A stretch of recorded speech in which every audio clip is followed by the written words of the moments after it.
Friends first అయితే ఈ Instagram video చూడండి, తర్వాత దీనికి వచ్చిన కామెంట్స్ చదువుదాం. Let's go. అమ్మవారి గుడికి అని చెప్పేస్తే బలవంతంగా మ్యారేజ్ ఎవరు ఎవరిని చేసుకున్నాడు? నన్ను చేసుకున్నాడు. నీకు పెళ్ళైంది కదమ్మా. నన్ను చేసుకున్నాడు. I married sir. I have 2 children. మీరు ఇంగ్లీష్ లో చెప్పినంత మాత్రాన ఇంటెలిజెంట్ ఫెలో కాదు. తెలుగులో చెప్పిన నాకు పెళ్ళైంది, ఇద్దరు పిల్లలు ఉన్నారు. ఉన్నారు. మరి ఎవరో వచ్చి తాడి కడుతున్నారంటే ఎట్లా కట్టించుకున్నారు? ఎవడో వచ్చి తాడి కడితే తాడి కట్టించుకున్నారా?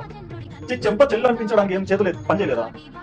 మీరు ఎన్ని చేసినా పరమజ్యోతి రీల్ ని క్రాస్ చేయలేరు. అంతేగా అంతేగా. ఈ యాంకర్ ఒక్కడే రీజనబుల్ ఫెల్లో, మంచిగా రియాక్ట్ అయ్యాడు. చాలా బాగా యాక్ట్ చేసేవరా.